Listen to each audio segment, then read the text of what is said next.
So hello everyone, welcome again. एक good news है और थोड़ी सी ना डिसअपॉइंटमेंट है, थोड़ी सी ज़्यादा नहीं, थोड़ी सी। गुड न्यूज़ ये है कि भैया एसएससी एमटी जो 10वीं वाले बच्चे हैं हमारे, जो बड़े टाइम से तैयारी कर रहे हैं कि भैया 10वीं के बाद एक बड़े सी जॉब लग जाए, तो उनके लिए बहुत अच्छा मौका है।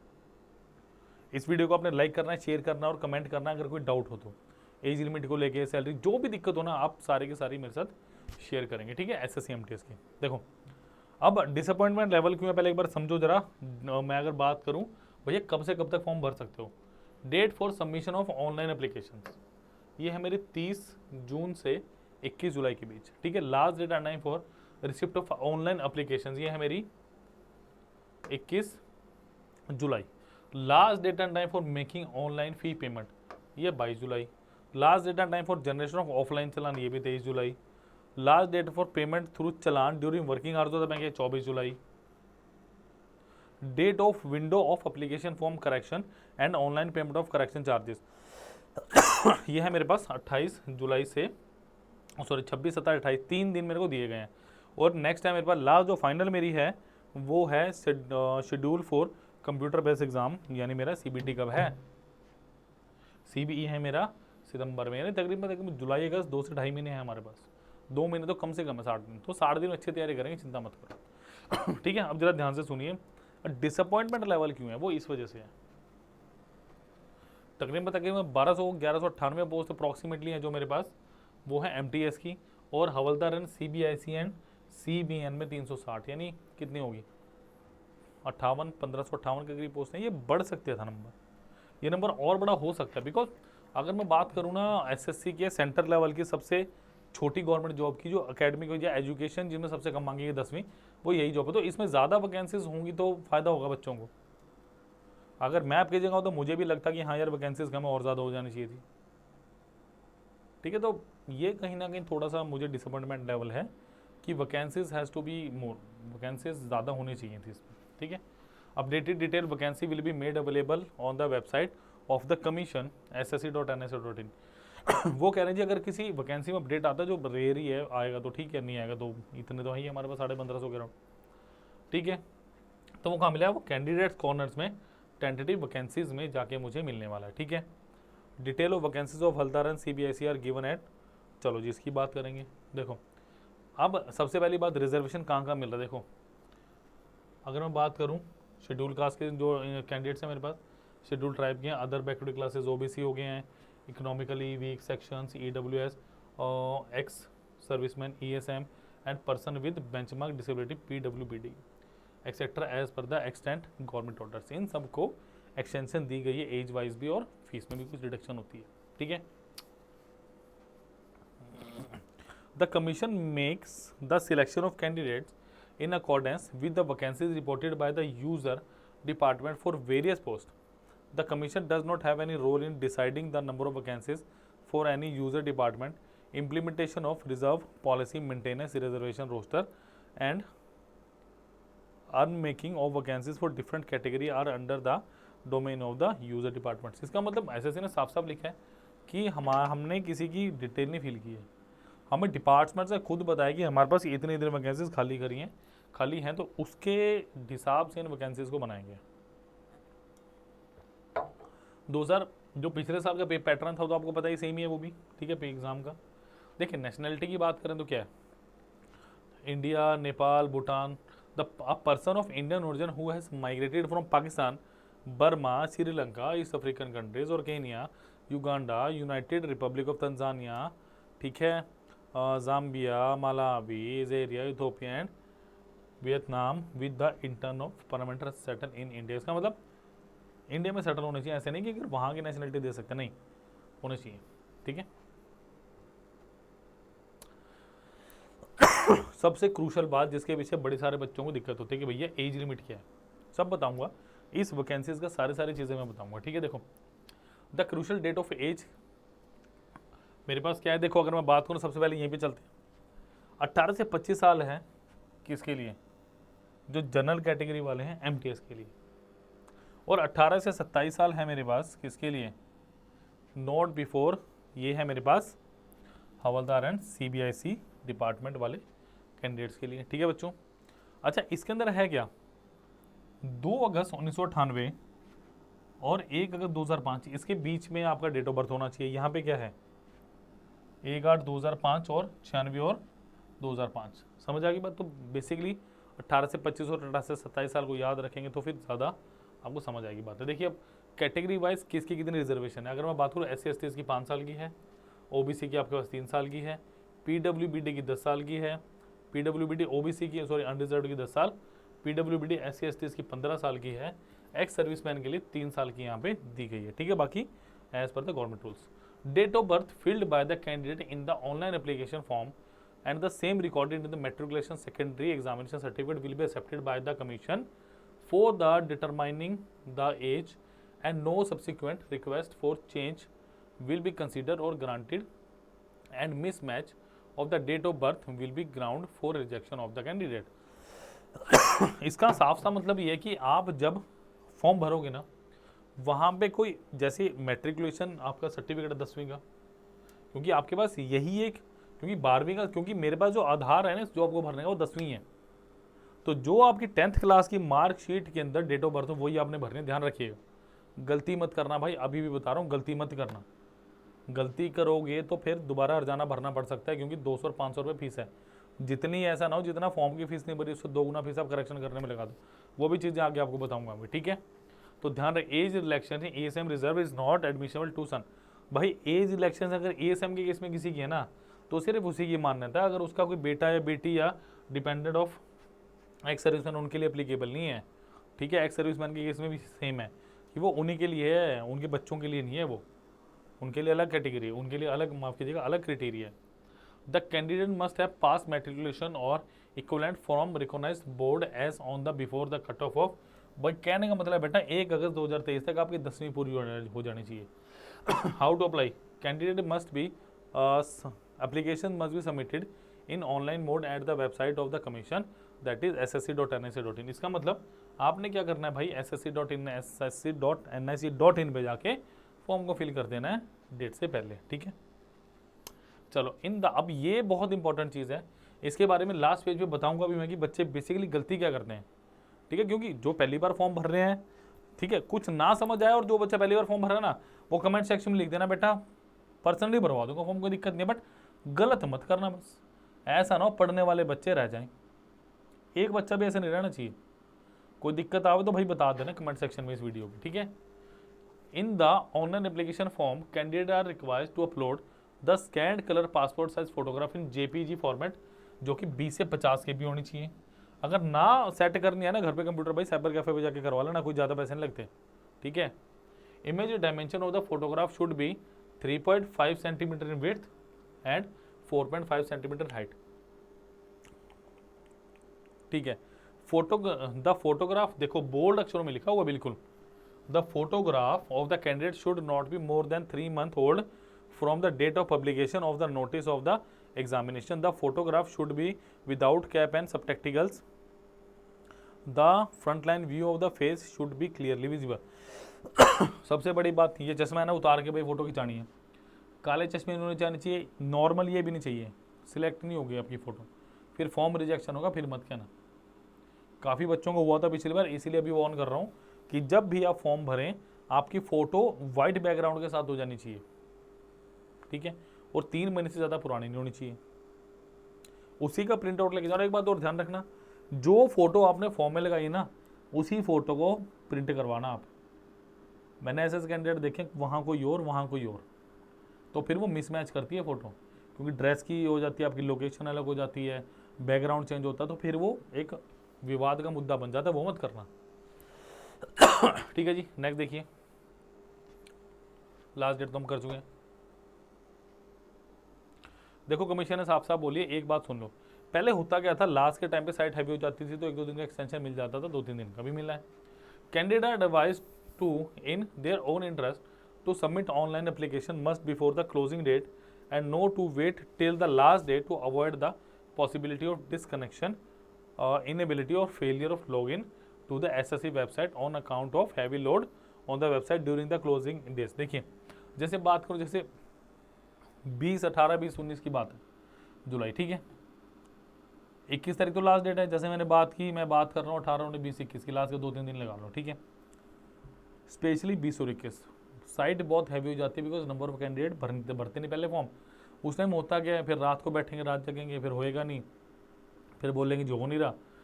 एसएससी कह रही है, कमीशन कह रही है, पहले मैंने 20-22 दिन दे दिए आपको, और दिन नहीं मिलेंगे, ध्यान रखना। इसीलिए बोला हुआ कि क्लोजिंग डेट से बहुत पहले भर दो। आजकल में भर दो, क्या दिक्कत है, ठीक है, छोटा सा फॉर्म है, कुछ ज़्यादा भी नहीं है। Before submission of online application candidate must check through preview print options that they have filled correct details in each section of the form. इसका सीधा सा मतलब ये है कि जब भी बेटा आप फॉर्म फाइनल करो ना अपना, ओके करो फाइनल सबमिशन के लिए, एक बार रीचेक कर लो, रीचेक करो उसको कि कहीं कोई गलती तो नहीं है, बस, ठीक है। देखिए एप्लीकेशन फीस की बात कर लें, जो 100 रुपये है जो अनरिजर्व कैंडिडेट्स हैं, women candidates and candidates belonging to SC ST personal with disabilities and ex serviceman eligible for reservation are exempted from payment of fees. कि जो जनरल कैंडिडेट्स हैं उनको 100 रुपये, बाकी जो वुमेन कैंडिडेट्स हैं उनके लिए फ्री हैं, चाहे वो कैटेगरी हो चाहे ना हो। SC ST PWBD ESM के लिए फ्री ऑफ कॉस्ट रहने वाले फॉर्म, ठीक है। तो फीस अच्छे से आपको पता चल चुकी है। चलिए, after the closing date of receipt of online applications the commission will provide a period of 3 days to enable candidate to correct and modify online application parameters within candidate will be allowed to resubmit application after making request correction changes in the one time registration online application data as per their requirements। इसका मतलब क्या साफ साफ कि आपके पास 3 दिन मिल रहे हैं भाई, 26 जुलाई 27 जुलाई और 28 जुलाई। क्यों ये 3 दिन खास है कि अगर आपने फॉर्म में कोई गड़बड़ कर दी, तो वहां पे उसको ठीक करा लो। 3 दिन मिल रहे हैं फुल, ठीक है। चलो, अभी मैंने एक बात बताई थी शुरू में कि फॉर्म तसल्ली से भर लेना, चाहे भाई 15 मिनट ज़्यादा लगा लो। होगा क्या, अगर किसी बच्चे ने 100 रुपये दिए हैं, 200 रुपये तो 4 दो, अगली बार कितने हैं, 500 रुपये। पढ़ते हैं जरा इसको भी, क्या ही है ना। The commission will levy a uniform correction charges of 200 for making corrections and resubmitting modification correct applications for the first time and 500 for making corrections and resubmitting modification corrected application for the second time. The correction charges will be applicable to all candidates respect to their gender and category। ये सबके लिए समान है, क्योंकि देखो जो बच्चा भी 10वीं करके आया, जिसने भी बोर्ड पास किया, वो अपना ज़िंदगी का पहला फॉर्म भरेगा ऑनलाइन का, ठीक है। तो कहीं ना कहीं गलती लगने के चांसेस है। सपोज करो मैंने 100 रुपये का फॉर्म भर दिया, 200 रुपये लगाऊंगा मैं उसको ठीक करवाने के लिए। क्यों भाई, एक ही बार तसल्ली से भर लो, आराम से अपने डॉक्यूमेंट, हड़बड़ाहट मत करना, आराम से लैपटॉप कंप्यूटर बैठो, नहीं तो भाई साइबर कैफे जाओ, जहाँ आपको कंफर्टेबल लग रहा है वहाँ जाके भरो। फ़ोन पे ट्राई मत करना, अभी बता रहा हूँ, बहुत सारे बच्चे फ़ोन पे ट्राई करते हैं, बड़ी दिक्कत आती है। चल रहा है नेटवर्क, आ रहे नहीं आ रहे, फोटो अच्छे सिलेक्ट हुई नहीं हुई, साइन हुए नहीं हुए, बड़ी दिक्कत है, ठीक है जी। देखो अब आपके पास स्कीम ऑफ एग्जामिनेशन क्या है, the exam will be conducted in computer based examination. जो SSC MTS वाले और हवलदार की जो पोस्ट भरेंगे दोनों बच्चे, उन सब का एक कॉमन पेपर तो होना ही होना है, जो 2 सेक्शन में होगा उसके बताऊंगा मैं, सेक्शन 1 और सेक्शन 2 है। सेशन 1 और सेशन 2 में होगा मैथ, रीजनिंग और GK और आपकी इंग्लिश, 2 पार्ट्स हैं उसके, ठीक है।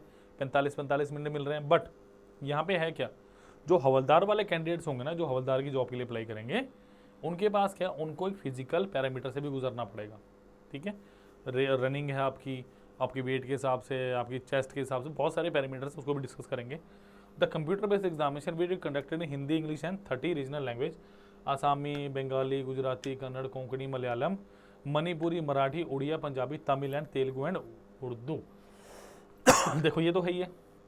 अब देखो SSC में ऐसा कुछ नहीं होता अगर मैं CGL की बात करूँ, बट MTS की जब मैं बात कर रहा हूँ ना, तो ये 13 रीजनल लैंग्वेज में, जब आप पेपर सिलेक्ट करोगे ना वहाँ पे लैंग्वेज सिलेक्शन में, तो आपके 13 लैंग्वेजेस आएंगे, किस लैंग्वेज में आप पेपर प्रेफरेंस करो, ठीक है। The schedule of examination indicator notice tentative any change.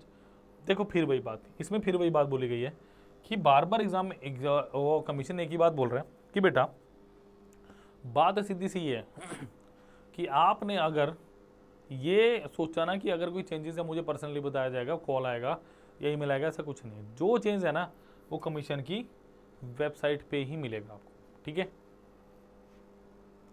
There shall be no provision और revaluation rechecking of the score. देखो ये सिर्फ बताया गया है क्योंकि 10वीं क्लास में क्या होता है बोर्ड के बाद, भाई नंबर का मैं रीचेकिंग रीवैल्यूएशन, यहाँ पे ऐसा कुछ नहीं है। यहाँ पे सीधी आपकी मार्कशीट अपलोड होगी, वहाँ कोई गलती हो तो फिर बताइएगा कमीशन को। चलिए अब बात कर ले भाई, जो मैं भी बात कर रहा था, क्या मिलने वाला आपको पेपर का पैटर्न कैसा रहने वाला है। देखो computer CBE subject number of question numerical ability and mathematics, यानी जो आपके पास क्वांटिटी एप्टीट्यूड की बात करते हैं 20 क्वेश्चन आएंगे, एक क्वेश्चन 3 मार्क्स का और 60 नंबर का। ये reasoning ability and problem solving यानी आपकी रीजनिंग है, अगेन 20 क्वेश्चन 20 या 60, ठीक है। 45 minute for candidate eligible for, जो फिजिकली हैंडीकैप्ड कैंडिडेट्स होंगे उनके लिए 60 मिनट मिलेंगे, बाकी इस पूरे सेक्शन के लिए 45 मिनट। आपका जो सेशन 2 है, जैसे ही सेशन 1 खत्म होगा सेशन 2 अपने आप आ जाएगा आपके सामने कंप्यूटर की स्क्रीन पे।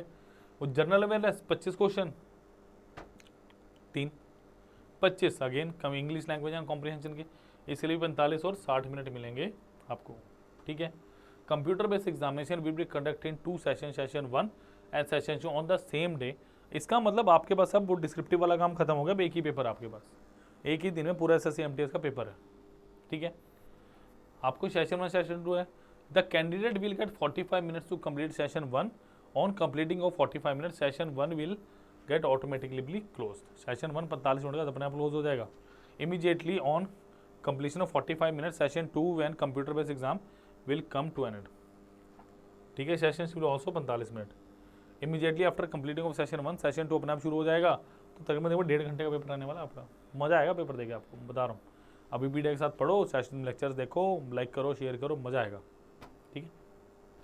चलिए अब देखो, there will be no negative marking in session 1। भाई सेशन 1 में कोई नेगेटिव मार्किंग नहीं आपके पास। In session 2 there will be negative marking of 1 mark for each wrong answer. इसका मतलब अगर आपने सेशन 2 में, जिसकी मैं जीके और रीजनिंग की मैं बात कर रहा हूँ, वहाँ पे जीके और सॉरी इंग्लिश की बात कर रहा हूँ, कॉम्प्रिहेंशन की, वहाँ पे हर गलत क्वेश्चन का 1 नंबर कटेगा, ध्यान रखिएगा।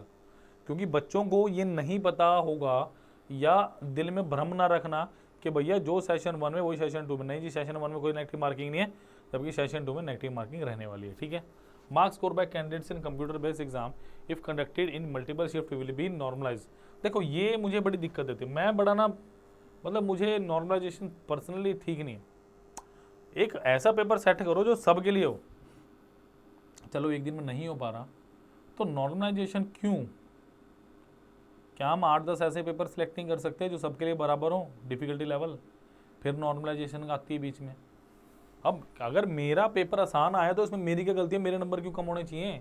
या किसी का डिफिकल्ट आया तो भैया मेरी तो गलती नहीं है ना, तो ये गलत है। नॉर्मलाइजेशन ठीक है करते हैं, बट ये पैरामीटर अलग सही है। Tentative answer keys of computer based exam will be placed in the website of the commission after the examination. Candidate में गो थ्रू द एग्जाम की and submitting online representation if any within the time limit given by the commission, payment of ₹100 per question which is not refundable। बस यहीं तक पढ़ेंगे इसको। देखो क्या है, कमीशन ने बोला है, जैसे कि हमारे पास क्या होता है, जितने भी पेपर है अब उनकी ना आंसर की आपकी अपलोड हो रही है, ऑफलाइन में तो नहीं था बट ऑनलाइन में है। और एक क्वेश्चन थी, अगर कोई क्वेश्चन आपको लगता है आपका गलत है, ठीक कराने के सिर्फ 100 रुपये, कमीशन की गलती ठीक हम कराते हैं, 100 रुपये हम दे, है ना? क्यों, क्या कहते हो? जो कि नॉन रिफंडेबल। अब आ जाए भाई सिलेबस पे।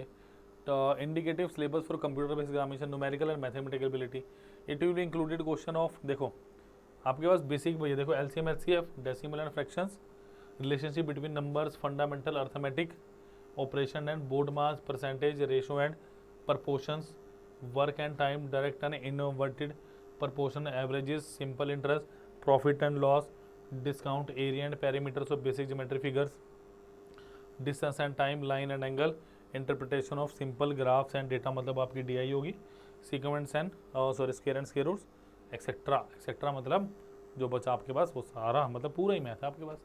Reasoning and ability and problem solving, मतलब रीजनिंग द क्वेश्चन आपके पास कैसे आने वाला, देखो कोडिंग डिकोडिंग हो गया बेटा, अल्फा न्यूमेरिकल सीरीज हो गया आपके पास, एनोलॉजी होगी, डायरेक्शंस हो गया, similarity and differences, jumbling, problem solving analysis, non verbal reasoning based upon diagram, age calculation, calendar and clock etcetera etcetera, मतलब जो रेस्ट ऑफ द कि आ सकता है कुछ भी। जनरल अवेयर्स में देखो क्या है, इसमें एक्सेट्रा नहीं है तो यहाँ तक हम अच्छे से देख सकते हैं। History, geography, art and culture, art and culture तो भाई क्वेश्चन बहुत बनते हैं, चाहे मैं SSC CHSL की बात करूँ, MTS की CPO किसी की बात कर रहा हूँ, even CGL, art and culture से 1 से 2 क्वेश्चन, डांस हो गया आपका, ठीक है, या आपका कोई डांस फॉर्मेट हो गया, आपका सॉन्ग हो गया, कल्चर से रिलेटेड कुछ भी पूछा जा सकता है, सिविक्स हो गया आपकी, इकोनॉमिक्स, ठीक है, ये मोटे मोटे general science and environmental studies up to 10th standard.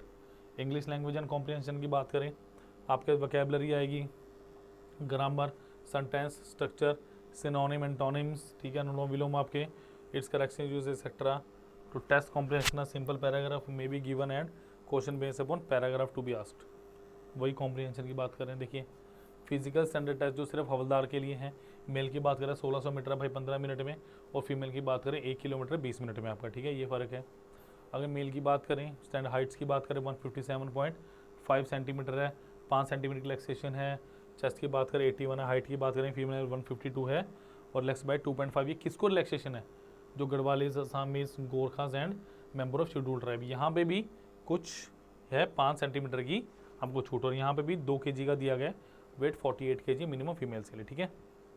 चलिए अब आप जब जाएंगे तो आपके पास आईडी प्रूफ क्या क्या होना चाहिए, क्या किन में से क्या क्या हो सकता है? आधार कार्ड हो सकता है, वोटर, मैं उम्मीद यही करूँगा कि ओरिजिनल लेके जाओ साथ में, प्रिंट आउट मत लेके जाइए, बेशक में लेकर print out of Aadhaar card, but original भी लेके जाइए साथ में, फ़ायदेमंद रहेगा। क्यों? जब लेके जा ही रहे हो तो यार छोटा सा तो ले जाना साथ में। पासपोर्ट हो गया, आईडी इशूड बाय यूनिवर्सिटी हो गया, अगर आप PSUs में गवर्नमेंट जॉब में काम करते हो तो आपकी एम्प्लॉय आईडी हो सकती है। Ex serviceman discharge book issued by minister of defence हो गया आपकी, ठीक है जी। कोई other photo I card, basically a photo I card does not have the date of birth printed on, then the candidate must carry an additional original document. देखो मैंने शुरू में भी बात आई थी फॉर्म भरते हुए कि आपके पास एक ऐसा आईडी प्रूफ होना चाहिए जिसमें आपकी फ़ोटो लगी हो, फोटो आईडी प्रूफ बोलते हैं, वही एप्लीकेबल है, डॉक्यूमेंटेशन का टाइम भी वही देखा जाएगा आपका। और अगर मैं बात करूँ आपकी बेसिक यहाँ पे एग्जामिनेशन सेंटर में एडमिशन के लिए, वो भी वहीं पे देखा जाएगा। फॉर्म भर रहे हैं तो वो भी, मतलब एक डेट ऑफ बर्थ होनी चाहिए, उस पर ध्यान रखो। फोटो आईडी प्रूफ हो तो बहुत बढ़िया है डेट ऑफ बर्थ के साथ, ठीक है। मोड ऑफ सिलेक्शन क्या रहेगा? The recruitment process for post of MTS will consist of session 1 statutory computer based exam, ठीक है, ये भी देख चुके हैं हम। अब देखो मिनिमम क्वालिफिकेशन अनरिजर्वेड के लिए 30, OBC WS के लिए 25 और अदर कैटेगरीज के लिए 20%, ठीक है। चलिए अब देखो जो कैंडिडेट हवलदार की पोस्ट के लिए अप्लाई कर रहे थे, बाई चांस वो फिजिकल में फेल हो जाते हैं या फिजिकल उनका अच्छा नहीं रहता, सिलेक्शन नहीं होती किसी वजह से, तो अगर उन्होंने MTS में भी हैं तो वहाँ पे वो सिलेक्ट हो सकते हैं depending upon the marks they got, ठीक है। अब अगर 2 स्टूडेंट्स की टाई होती है तो किस वे में इसको टैकल किया जाएगा, पहले बताया जा चुका है। मार्क्स इन जनरल अवेयरनेस, सबसे पहली बात ये देखा जाएगा भी जनरल अवेयरनेस में मार्क्स इससे ज़्यादा है। नंबर 2 क्या देखा जाएगा कि टोटल मार्क्स इन सेशन 1 कितने हैं, मैथ और रीजनिंग को मिला के। डेट ऑफ बर्थ देखी जाएगी, जो है ना older in age gets preference, ये देखा जाएगा भाई कि ज़्यादा उम्र किसकी है तो उसको प्रेफरेंस दी जाएगी। अल्फ़ाबेटिक ऑर्डर ऑफ नेम्स की अल्फ़ाबेटिकली कौन पहले आ रहा है, ठीक है। अब 1 टाइम रजिस्ट्रेशन, देखो मैं आपको मोटी मोटी बातें बता दूँ ये लिखी हुई। जब आप कैंडिडेट कॉर्नर पर जाकर लॉगिन करेंगे ना, आपके पास एक मोबाइल फ़ोन होना चाहिए, जो नंबर वहाँ भरोगे आप, वहाँ पे OTP आएगा। नंबर 2, आपके पास क्या होना चाहिए, एक वैलिड ईमेल आईडी बना लो अपनी, अगर नहीं है तो बनवा लो, बन जाती है आराम से। ईमेल आईडी बनाएंगे, वहाँ पे आपका सारा का सारा रजिस्ट्रेशन नंबर आएगा, फ़ोन पे भी आएगा, ईमेल आईडी पे, कि कल को अगर बाई चांस आपका पासवर्ड गुम होता है या लॉगिन नहीं होता तो रजिस्ट्रेशन के थ्रू आप इजीली फ़ोन में कर सकते हैं। फ़ोन नंबर जो होगा उसे चलता रहना देना भाई, बंद मत कर, ठीक है। ईमेल आईडी को भी, क्योंकि वहीं पे आएगा जो आएगा और कहीं पे कुछ नहीं आने वाला, ठीक है। और आपके पास जो आप डॉक्यूमेंट आपको चाहिए वो क्या हो सकता है, आपका आधार कार्ड हो सकता है, वोटर आई कार्ड, जो मैंने सारी डिस्कस करी थी, जिसपे डेट ऑफ बर्थ हो सकता है, ठीक है। तो ये बेसिकली है। चलिए भाई ये सारी बातें हो चुकी हैं हमारे पास। चलिए अब पार्ट 2 देखो, फोटो की बात मैंने करी थी 20 से 50 के भी 3.5 और 4.5, ठीक है, फोटो की है। सिग्नेचर की बात नहीं, सिग्नेचर की बात हम यहाँ करेंगे। देखो स्कैन सिग्नेचर इन JPG फॉर्मेट 10 से 20 KB, image dimension of the signature should be about 4 centimetre width and 2 centimetre in height. Applicants with blurred signature will be rejected. तो सिग्नेचर आपके अच्छे स्कैन करवाना जहाँ भी करवाओगे, ठीक है। डिटेल ऑफ चलिए करना क्या, click apply link on multitasking non technical staff and havildar CBIC and CNB examination 2023, ठीक है जी। अब देखो जरा जो फोटो की बात मैं बता रहा था, क्यों बच्चों के इतने फॉर्म रिजेक्ट होते हैं। सबसे पहले ये मेरे पास असली फ़ोटो है जैसी होनी चाहिए। कोशिश करो कि बैकग्राउंड आपका अच्छा होता है कि फ़ोटो क्लियर है। देखो सबसे पहले क्या है, एक्स्ट्रा कलर फोटो नहीं होनी चाहिए, ऐसी फ़ोटो नहीं होनी चाहिए, इन्वर्टेड नहीं होनी चाहिए, साइड फेसिंग बिल्कुल नहीं होनी चाहिए। ये फ़ोटो है जहाँ पे बच्चों ने गलती कर दी कि खच करके दे दी, भैया नहीं हुआ। Too small, too dark, with the goggles, practicals, बिल्कुल नहीं, कैप बिल्कुल नहीं। सिंपल सीधी सादी फ़ोटो खिंचवानी है आपने। ये ऐसे देखो जैसे मैं खड़ा हूँ ना, बस बैकग्राउंड वाइट रखें बस, ठीक है। तो ये मेरे पास डिटेल ऑफ वैकेंसीज हवलदार है CBSE एंड CNB। अनरिजर्वेड की 153 है बेटा, SC की 52 है, ST की 38 है, OBC की 81 है, AWS की 36 है। टोटल मेरे पास 360 वैकेंसीज हैं। और ये मेरे पास एक्सर्विसमैन OH, HHVH और PWBT की रिस्पेक्टेड 31, 2, 3, 2, 1 और 4 है, ठीक है। तो उम्मीद करता हूँ ये नोटिफिकेशन आपको पसंद आई होगी। सो प्लीज़ चैनल को लाइक करें, शेयर करें, सब्सक्राइब करें। अगर कोई डाउट हो सो प्लीज़, अगर कोई डाउट हो आपके पास तो जाइए और कमेंट सेक्शन में इस वीडियो की लिख दीजिएगा। आज के लिए इतना ही, धन्यवाद। मिलते हैं अगली क्लास में या अगली नोटिफिकेशन में। Thank you.